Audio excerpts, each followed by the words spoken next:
আবারও খালেদা জিয়ার শারীরিক অবস্থার অবনতি, পার করছেন সংকটময় মুহূর্ত, মধ্যরাতে জানিয়েছেন ডাক্তার জাহিদ। তারেক রহমানের এনআইডি নিবন্ধনের কাজ শেষ, ভোটার হবেন ঢাকা 17 আসনে। শহীদ হাদির কবর জিয়ারত, কবি নজরুলের মাজারে শ্রদ্ধা। ওসমান হাদিকে হত্যার বিচারের দাবিতে আবারও উত্তাল শাহবাগ, খুনিদের দ্রুত না ধরলে কঠোর কর্মসূচির হুঁশিয়ারি।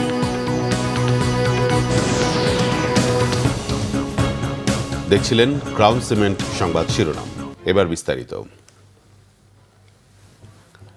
আবারও জটিল বিএনপি চেয়ারপারসন বেগম খালেদা জিয়ার অবস্থা। তিনি সংকটময় মুহূর্ত পার করছেন বলে জানিয়েছেন তার চিকিৎসক ও বিএনপির স্থায়ী কমিটির সদস্য ডাক্তার এজেডএম জাহিদ হোসেন। গত রাত 12:30টার দিকে রাজধানীর এভার কেয়ার হাসপাতালের সামনে তাৎক্ষণিক ব্রিফিংয়ে ডাক্তার জাহিদ জানান, শারীরিক অবস্থার ক্রমাগত অবনতির কারণেই খালেদা জিয়াকে কেবিন থেকে সিসিইউ এবং সেখান থেকে পরবর্তীতে আইসিইউতে নেওয়া হয়। দেশি বিদেশি চিকিৎসকরা খালেদা জিয়াকে চিকিৎসা দিচ্ছেন, তাতে যুক্ত রয়েছেন তার পুত্রবধূ ডাক্তার জুবাইদা রহমানও। এদিকে শনিবার দিনভর নানা কর্মসূচি শেষে রাতে আবারও মাকে দেখতে যান তারেক রহমান। 2 ঘন্টারও বেশি সময় সেখানে অবস্থান করে রাত 12টার দিকে হাসপাতাল ছাড়েন তিনি। গত 23 নভেম্বর থেকে এভার কেয়ার হাসপাতালে চিকিৎসাধীন বেগম খালেদা জিয়া। অধ্যাপক শাহাবুদ্দিন তালুকদারের নেতৃত্বে দেশি বিদেশি বিশেষজ্ঞদের সমন্বয়ে গঠিত মেডিকেল বোর্ডের অধীন চিকিৎসা কার্যক্রম চলছে তার। বেগম খালেদা জিয়ার নানা শারীরিক জটিলতার মধ্যে ডায়াবেটিস, কিডনি, হৃদযন্ত্র ও ফুসফুসের সমস্যা ওঠানামা করছে। তার স্বাস্থ্যের এমন পরিস্থিতিতে তাকে উন্নত চিকিৎসার জন্য বিদেশে নেওয়ার কথা বিএনপির পক্ষ থেকে বলা হলেও শেষ পর্যন্ত তা সম্ভব হয়নি। শারীরিক অবস্থা আকাশযাত্রার উপযোগী না হয় দেশেই তার চিকিৎসা চলছে। নভেম্বর এখানে ভর্তি হয়েছে, ভর্তি হওয়ার পরবর্তী তার শারীরিক অবস্থা বেশ অবনতি হয়েছিল।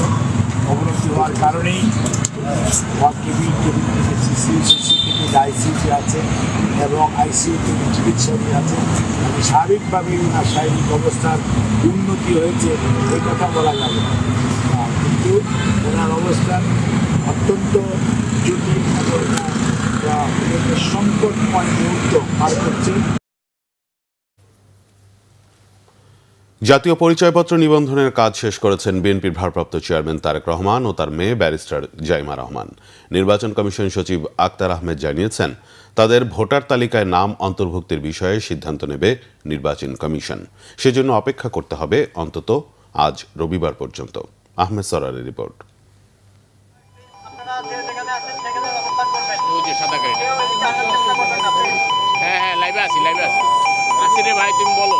ওয়ান ইলেভেনের সময় নির্যাতনের শিকার হয়ে উন্নত চিকিৎসার জন্য লন্ডন চলে যান বিএনপির ভারপ্রাপ্ত চেয়ারম্যান তারেক রহমান।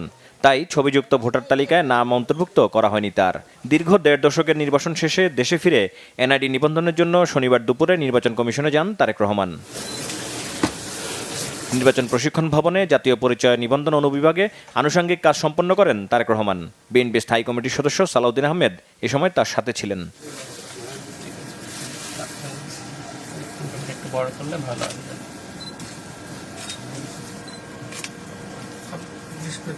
এর আগে তারেক রহমান কন্যা জাইমা রহমানও নির্বাচন কমিশনে যান নিবন্ধনের আনুষ্ঠানিকতার জন্য।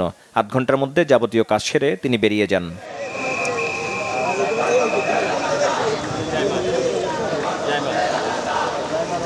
দুজনের নিবন্ধন কাজ শেষে গণমাধ্যম কর্মীদের সাথে কথা বলেন নির্বাচন কমিশন সচিব Akter Ahmed.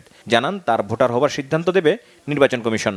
Form fill up করে ওনাদের ছবি তুলেছেন, বায়োমেট্রিক্স দিয়েছেন এবং দিয়ে ওনারা আবেদন করেছেন যে ওনাদেরকে যেন ভোটার তালিকায় অন্তর্ভুক্ত করা হয়। এখন নিবন্ধন কমপ্লিট করে গেলেও এখানে আমাদের প্রসেসের জন্য সময় লাগে, কারণ এটা আপলোড করে আপনার ওনাদের ফিঙ্গারপ্রিন্ট এবং সিগনেচার ম্যাচিং, ফেস আইডি সেগুলোকে ম্যাচিং করতে হয়। ম্যাচিং করার পরে কনফার্ম হলে তখন আর কি ওনাদেরকে একটা ভোটার আপনার আমরা এনআইডি নাম্বার যেটা বলি সেই নাম্বারটা দেওয়া হয়। এটা করতে কিছু সময় লাগবে, তো আই বিলিভ এটা আজকের ভিতরে কমপ্লিট হয়ে যাবে। নিবন্ধনটা চলমান প্রক্রিয়া। নিবন্ধন কমপ্লিট করেছেন, ভোটার তালিকায় অন্তর্ভুক্তি যেটাতে আগামী আপনার 12 ফেব্রুয়ারিতে নির্বাচনের সাথে সম্পর্কিত। আপনারা জানেন কমিশনের সিদ্ধান্ত, কমিশনের অনুমতি দুভাবে পাওয়া যায়, একটা হচ্ছে আনুষ্ঠানিক সভা করে আর একটা হচ্ছে নথির মাধ্যমে। এখন কমিশন যে পদ্ধতিতে অনুমোদন করবেন সেটা আমরা নথি উপস্থাপন করব নিষ্পত্তির জন্য। কমিশন যদি বলেন যে সভা করবেন তাহলে সভা করবেন, আর যদি মনে যে নিশ্চিত প্রক্রিয়াজাত করে দিবেন, এটা তো কমিশনের এখতিয়ার। আমার দায়িত্বটা হচ্ছে কমিশন পর্যন্ত পৌঁছানো, এটা আগামীকালকে করব। বিএনপি চেয়ারপারসন বেগম খালেদা জিয়া লন্ডনে চিকিৎসা শেষে দেশে আসার সময় তার সাথে এসেছিলেন ডাক্তার জোবায়দা রহমান। সে সময় জাতীয় পরিচয়পত্র নিবন্ধনের কাজ সারেন তিনি। আহমেদ সরওয়ার, বাংলা ভিশন, ঢাকা। জুলাই যোদ্ধা ইনকিলাব মঞ্চের মুখপাত্র শহীদ শরীফ ওসমান হাদির কবর জিয়ারত করেছেন বিএনপির ভারপ্রাপ্ত চেয়ারম্যান তারেক রহমান। শনিবার বেলা 11:30টায় তিনি ঢাকা বিশ্ববিদ্যালয়ের কেন্দ্রীয় জামে মসজিদ সংলগ্ন ওসমান হাদির কবর জিয়ারত করেন। এরপর জিয়ারত করেন জাতীয় কবি কাজী নজরুল ইসলামের কবর।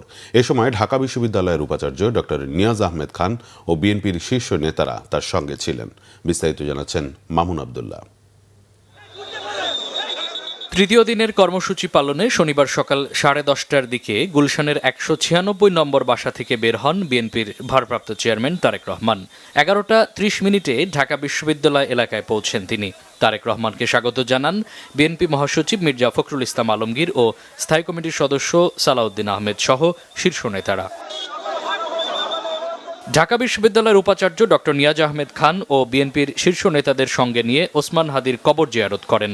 এরপর জাতীয় কবি কাজী নজরুল ইসলামের সমাধিতেও শ্রদ্ধা নিবেদন ও জিয়ারত করেন বিএনপির ভারপ্রাপ্ত চেয়ারম্যান। এরপর তারেক রহমান রওনা দেন নির্বাচন কমিশনের উদ্দেশ্যে। এর আগে তারেক রহমানের কর্মসূচিকে কেন্দ্র করে ঢাকা বিশ্ববিদ্যালয় কেন্দ্রীয় মসজিদের পাশের কবরস্থানে আসেন বিএনপি মহাসচিব মির্জা ফখরুল ইসলাম আলমগীর সহ স্থায়ী কমিটির কয়েকজন সদস্য। মির্জা ফখরুল বলেন, হাদির কবর জিয়ারত তারেক রহমানের রাজনৈতিক প্রজ্ঞার পরিচয়। নির্বাচন নিয়ে জনগণের শঙ্কা দূর হয়েছে বলেও মনে করেন তিনি। ভবিষ্যতের প্রধানমন্ত্রী জনাব তারেক রহমান সাহেবের আজকে এই জুলাই যুদ্ধের অন্যতম সেনানী ওসমান হাদির কবর জিয়ারত করতে আসবেন। সেই সঙ্গে তিনি জাতীয় কবি নজরুল ইসলাম সাহেবের কবর জিয়ারত করবেন।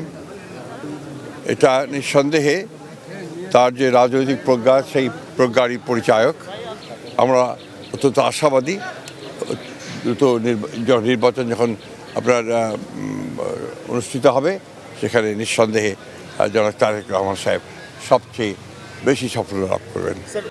শহীদ ওসমান হাদির কবর জিয়ারত করতে আসা সাধারণ মানুষ বলছেন, যুগে যুগে যারাই ইনসাফের কথা বলতেন তাদেরকেই শহীদ হাদির ভাগ্য বরণ করতে হয়েছে।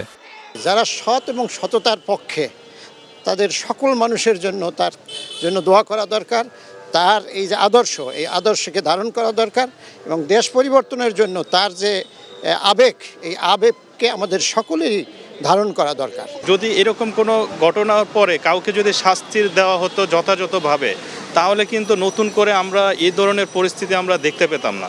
আমার ছেলেকে নিয়ে আসছি এখানে, আসলে অন্যায়ের প্রতিবাদ করতে গেলে আমাদের যত সমস্যা, আমরা আমাদের আসলে হাদির যে জন্য প্রতিবাদ করে গেছি, আমাদের প্রত্যেকটা সন্তানকে শিক্ষা দিতে হবে এবং আমাদের সবার অন্তরে ধারণ করতে হবে। ওসমান হাদি আমাদের শহীদ জিয়াও এই দেশকে ভালোবাসতো, দেশের মানুষকে ভালোবাসতো। ওসমান হাদিরও ওস্তাদ ছিলেন এবং উনি ফলো করতেন আমাদের শহীদ রাষ্ট্রপতি জিয়া রহমানকে। ওসমান হাদি যুগে যুগে তৈরি হবে, কিন্তু ওসমান হাদির মতো হবে না। ওসমান হাদিকে হারিয়ে আমরা অনেক মিস করেছি। বাংলাদেশের একটা অফুরন্ত শক্তি ছিল। ভারতীয় আধিপত্য বিস্তারের কারণে এই ইসলামের ইতিহাসগুলা এখানে সামনে আনা হয় নাই। তো শরীফ ওসমান হাদি এই ইনসাফের যে লড়াই, ইনসাফের যে কাজ করেছেন, এটি বাংলাদেশের মানুষকে কম সময়ের ভিতরে তিনি বুঝিয়েছেন। জিয়া উদ্যানে গিয়েছিলাম, আমি এখন হাদি ভাইয়ের এখানেও এসেছি। আমি হাদি ভাইয়ের একজন খুবই ভক্ত। এ সময় শাহবাগ সহ পুরো বিশ্ববিদ্যালয় এলাকায় নেওয়া হয়েছে কড়া নিরাপত্তা ব্যবস্থা। পুলিশ, র্যাবের পাশাপাশি অনেক বিজিবি সদস্য মোতায়েন ছিল সমাধি প্রাঙ্গণ সহ পুরো ক্যাম্পাসে। মামুন আবদুল্লাহ, বাংলা ভিশন, ঢাকা। আরাফাত রহমান কোকোর মৃত্যুর 10 বছর পর বনানীতে তার কবরের পাশে বড় ভাই তারেক রহমান জিয়ারত করেছেন শ্বশুর সাবেক নৌবাহিনী প্রধান রিয়ার অ্যাডমিরাল মাহবুব আলী খানের কবরও। শ্রদ্ধা জানান পিলখানা হত্যাকাণ্ডের শিকার সেনা সদস্যদের প্রতিও। নাবিল জাহাঙ্গীরের রিপোর্ট, ক্যামেরায় জহুরুল হক জনি। স্বদেশ প্রত্যাবর্তনের তৃতীয় দিনেও ব্যস্ত সময় পার করেন বিএনপির ভারপ্রাপ্ত চেয়ারম্যান তারেক রহমান। সকাল 10:30টার পর বের হন সাদা একটি টয়োটা ল্যান্ড ক্রুজার প্রাডোতে। দিনের প্রথম গন্তব্য শহীদ ওসমান হাদির সমাধি। দলের পক্ষ থেকে এদিন রাস্তার দুপারে দাঁড়াতে নিরুৎসাহিত করা হলেও তারেক রহমানকে এক নজর দেখতে ছুটে আসেন অনেকে। ফলে জনতার স্রোত ঠেলে শাহবাগে পৌঁছাতে বেশ বেগ পেতে হয়। নেতাকর্মীদের ভিড় ঠেলেই পৌঁছাতে হয় আগারগাঁওয়ের নির্বাচন কমিশন ভবনে। এনআইডি সংক্রান্ত কাজ শেষে ধানমন্ডিতে যাওয়ার কথা থাকলেও 1:21 বনানী কবরস্থানের উদ্দেশ্যে যাত্রা শুরু করে বিএনপির ভারপ্রাপ্ত চেয়ারম্যানের গাড়িবহর। দুপুর 1:52 বনানী কবরস্থানে পৌঁছান তারেক রহমান। ছোট ভাই আরাফাত রহমান কোকুর মৃত্যুর পর প্রথমবারের মতো তার কবরের পাশে দাঁড়িয়ে মোনাজাত করেন বড় ভাই। এ সময় বেশ কিছুক্ষণ নীরবে দাঁড়িয়ে থাকেন তিনি। এরপর বনানীর সামরিক কবরস্থানে যান তারেক রহমান। সেখানে তার শ্বশুর সাবেক নৌবাহিনী প্রধান রিয়ার অ্যাডমিরাল মাহবুব আলী খানের কবর জিয়ারত করেন তিনি। পরে যান নির্মম পিলখানা হত্যাকাণ্ডের শিকার সেনা কর্মকর্তাদের কবর জিয়ারতে। এরপর দুপুর 2:30টার দিকে গুলশানের 196 নম্বর বাসায় ফেরেন তারেক রহমান। নাবিল জাহাঙ্গীর, বাংলা ভিশন, ঢাকা। দিনব্যাপী কর্মসূচির ফাঁকে রাজধানীর ধানমন্ডিতে শ্বশুরবাড়ি মাহবুব ভবনে গেলেন বিএনপির ভারপ্রাপ্ত চেয়ারম্যান তারেক রহমান। শনিবার বিকেলে গুলশানের বাসভবন থেকে সড়ক পথে তিনি সেখানে পৌঁছান।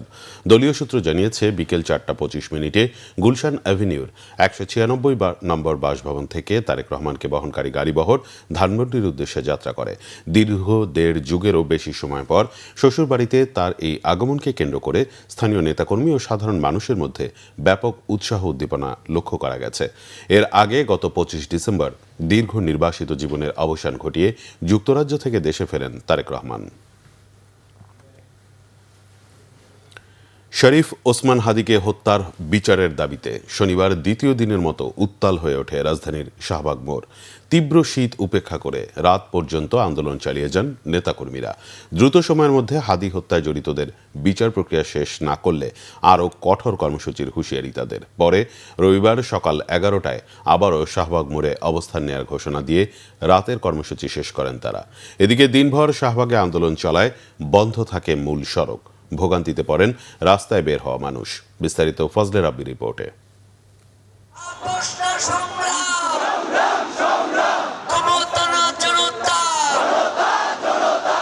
স্লোগানে স্লোগানে উত্তাল রাজধানীর শাহবাগ। ওসমান হাদি হত্যার বিচারের দাবিতে টানা 24 ঘন্টার বেশি সময় ধরে নেতাকর্মীদের এই অবরোধ কর্মসূচি। তীব্র শীত উপেক্ষা করে গতকাল থেকে শাহবাগ ও এর আশপাশের এলাকায় অবরোধ কর্মসূচিতে অংশ নেন ইনকিলাব মঞ্চের নেতাকর্মীরা। ওসমান হাদিকে হত্যার মূল অভিযুক্ত ফয়সাল করিম মাসুদকে গ্রেপ্তার করে ন্যায় বিচার না পাওয়া পর্যন্ত রাজপথে থাকার ঘোষণা দিয়েছে ইনকিলাব মঞ্চ। সরকার এটা ইচ্ছা করে করছে না, এটা যদি এই মুহূর্তে বলি তাহলে কি খুব বেশি ভুল বলা হবে? একেবারে দিনে দুপুরে একজন মানুষকে গুলি করে সন্ত্রাসী এখান থেকে বের হয়ে যায় এবং সেরকম একটা মানুষকে, এরকম একটা দুর্ধর্ষ খুনিকে বাংলাদেশ ধরতে পারে না। এর চেয়ে বড় ব্যর্থতা তো আসলে আর কোনো কিছু হতে পারে না। যেই সীমান্তের কথা বলা হচ্ছে যে ময়মনসিংহ সীমান্ত থেকে চলে গেছে, ময়মনসিংহে তো আপনার বিজিবি ছিল, অনেক ইন্টেলিজেন্স ছিল, তারা এটা আসলে ইচ্ছাকৃতভাবে ডিলে করছে। তারা আসলে হয়তো বা এই জুলাই পরবর্তী এই যে আপনার ইয়াং জেনারেশনদের এখনও বুঝতে পারতেছে না যে তারা কি চাইতেছে। যদি না বুঝতে পারে তাহলে আসলে এর থেকে বড় ব্যর্থতা গভর্নমেন্টের আর কিছুই নাই। আমরা চাইতেছি যত দ্রুত সম্ভব ওকে গ্রেফতার করা হোক, ওকে জনসম্মুখে দরকার হয় ফাঁসি দেওয়া হোক, যাতে এরকম কাজ আর কেউ করার মতো দুঃসাহস না দেখাতে পারে। ওসমান হাদির হত্যাকারীকে গ্রেপ্তার করা না হলে আরও কঠোর কর্মসূচির ঘোষণা দিয়েছে সংগঠনটির নেতারা। আমরা আপনাদেরকে জানাতে চাই, শহীদ ওসমান হাদির হত্যার বিচার না হওয়া পর্যন্ত এই রাজপথ ছেড়ে আমরা কোথাও যাব না। আমাদেরকে যদি 1 মাসও থাকতে হয় এই রাজপথে আমরা থাকবো, আমরা নড়ছি না। এদিকে হাদি হত্যার বিচারের দাবিতে দিনভর যান চলাচল বন্ধ থাকে শাহবাগ ও এর আশপাশের এলাকায়। এতে তীব্র ভোগান্তিতে পড়েন রাস্তায় বের হওয়া মানুষ। গেল 12 ডিসেম্বর দুপুর 2:30টার কিছু পর দুর্বৃত্তদের গুলিতে গুরুতর আহত হয় ইনকিলাব মঞ্চের মুখপাত্র শরীফ ওসমান হাদি। পরে উন্নত চিকিৎসার জন্য সিঙ্গাপুরে নেওয়া হলে গত 18 ডিসেম্বর রাত 9:30টার দিকে চিকিৎসাধীন অবস্থায় মারা যান তিনি। ফজলে রাব্বি, বাংলা ভিশন, ঢাকা। 2025 সালে বাংলাদেশের রাজনীতিতে জুলাই বিপ্লব পরবর্তী সময়ে তারেক রহমানের ঐতিহাসিক স্বদেশ প্রত্যাবর্তন, রাজনৈতিক রূপান্তর, তত্ত্বাবধায়ক সরকার ব্যবস্থা নিয়ে সুপ্রিম কোর্টের রায় ছিল সবচেয়ে আলোচিত ঘটনা।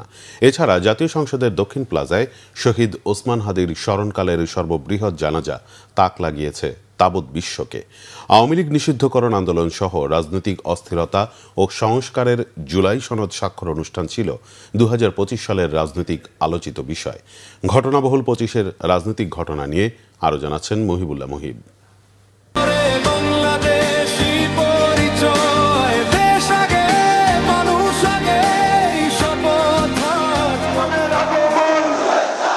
দীর্ঘ 17 বছরের প্রবাস জীবন, অবশেষে বীর দর্পে দেশে ফেরা, লক্ষ লক্ষ মানুষের ভালোবাসায় সিক্ত তারেক রহমানের এমন প্রত্যাবর্তন স্বভাবতই 2025 সালের রাজনৈতিক সকল ঘটনাকে ছাপিয়েছে।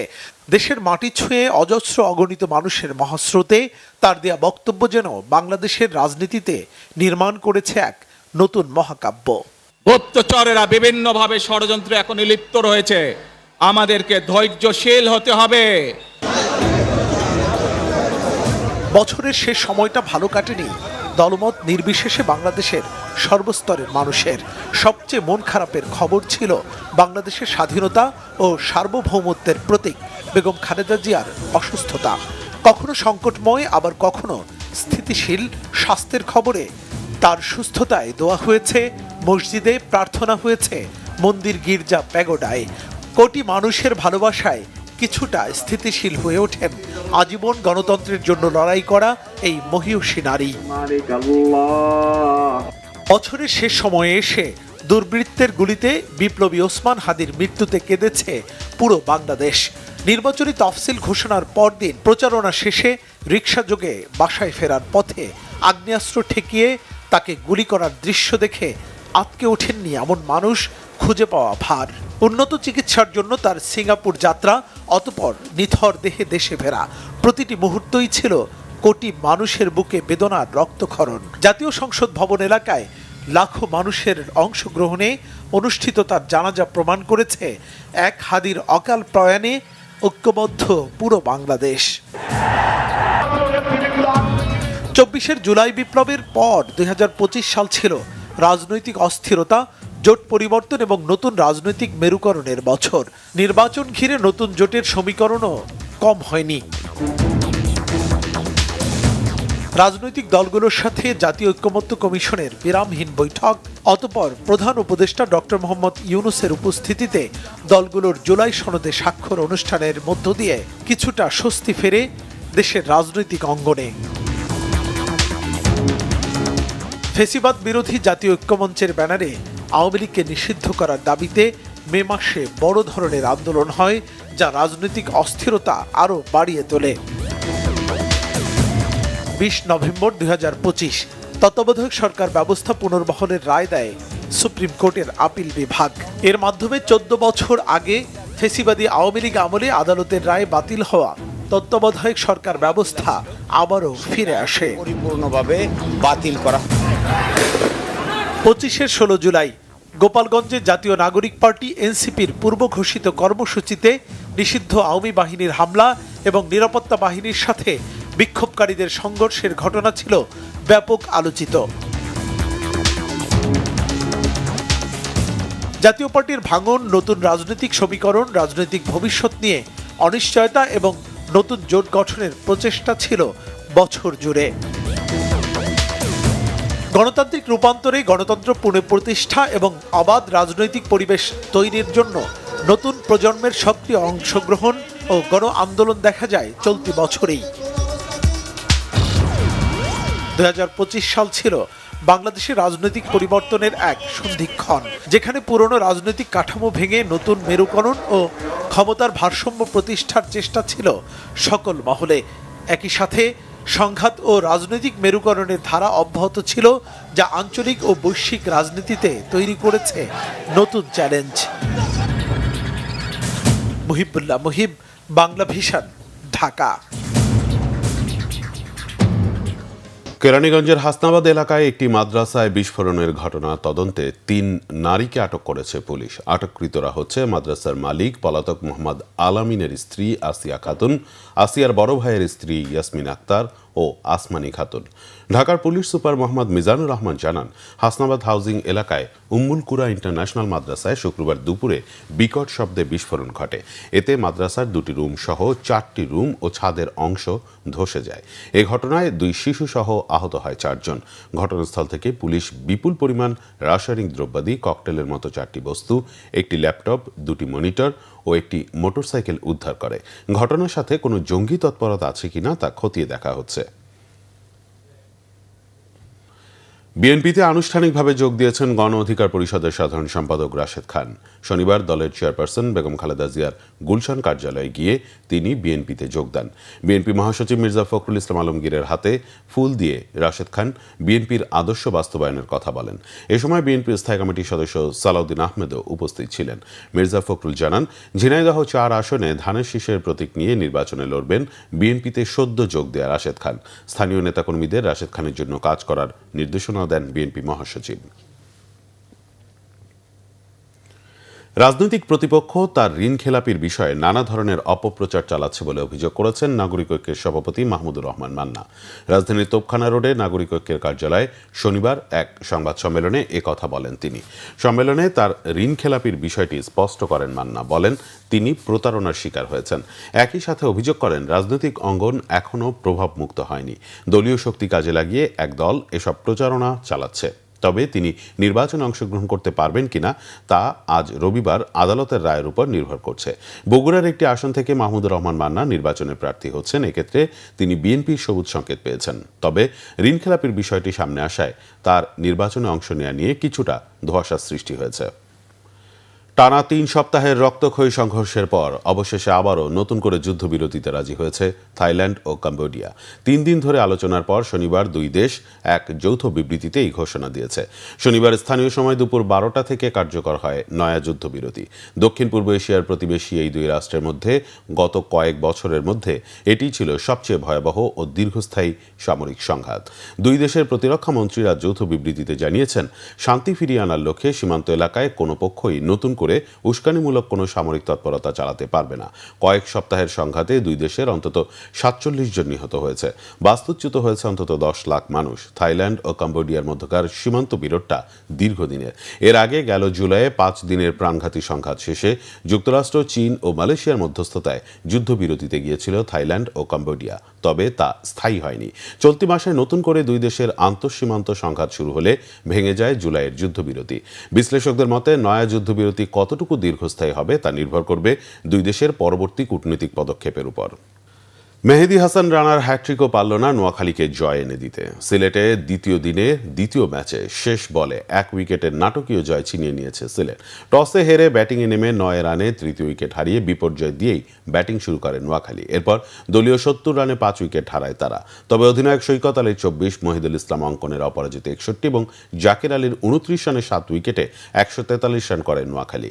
সিলেটের বোলিংয়ে খালেদ আহমেদ 23 রানে 4টি এবং সাইম আইয়ুব 25 রানে 2টি উইকেট নিয়ে সফলতা দেখিয়েছেন। জবাবে ব্যাটিংয়ে নেমে সিলেট 34 রানে তৃতীয় উইকেট হারালেও পারভেজ ইমনের 41 বলে 60 এবং অধিনায়ক মেহেদী মিরাজের 33 রানে 3 উইকেটে 117 রান তুলে জয়ের সম্ভাবনা উজ্জ্বল করে। কিন্তু মেহেদী হাসান রানা পরপর 3 বলে মিরাজ, নাসুম এবং খালেদ আহমেদকে আউট করে হ্যাট্রিক করার পাশাপাশি নোয়াখালীকে ম্যাচে ফেরান। কিন্তু ব্রুকসের 16 রানের ক্যামিওতে ম্যাচে আবারও ঘুরে দাঁড়ায় সিলেট। কিন্তু 2 বলে 2 রান এই পর্যায়ে ব্রুকস রান আউট হলে আবারও জমে ওঠে ম্যাচ। তারপরও নোয়াখালীকে হতাশায় ডুবিয়ে শেষ বলে জয় ছিনিয়ে নেয় সিলেট। দ্বিতীয় ম্যাচে এটি সিলেটের প্রথম জয় আর নোয়াখালীর টানা দ্বিতীয় পরাজয়। সংবাদ শেষ করব ক্রাউন সিমেন্ট শিরোনামগুলো আরেকবার জানিয়ে। আবারও খালেদা জিয়ার শারীরিক অবস্থার অবনতি, পার করছেন সংকটময় মুহূর্ত, মধ্যরাতে জানিয়েছেন ডাক্তার জাহিদ। তারেক রহমানের এনআইডি নিবন্ধনের কাজ শেষ, ভোটার হবেন ঢাকা 17 আসনে। শহীদ হাদির কবর জিয়ারত, কবি নজরুলের মাজারে শ্রদ্ধা। ওসমান হাদিকে হত্যার বিচারের দাবিতে আবারও উত্তাল শাহবাগ।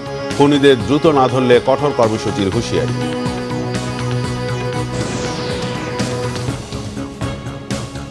এই ছিল এখনকার মতো, পরের সংবাদ রাত সকাল 10টায়। এর আগে 9টায় রয়েছে নিউজ টপ 10। এছাড়া বাংলাভিশন সংবাদ ও সংবাদ সংশ্লিষ্ট অনুষ্ঠান দেখতে ভিজিট করুন www.bbnews24.com ও facebook.com/বাংলাভিশন নিউজ এবং সাবস্ক্রাইব করুন youtube.com/বাংলাভিশন নিউজ। ধন্যবাদ।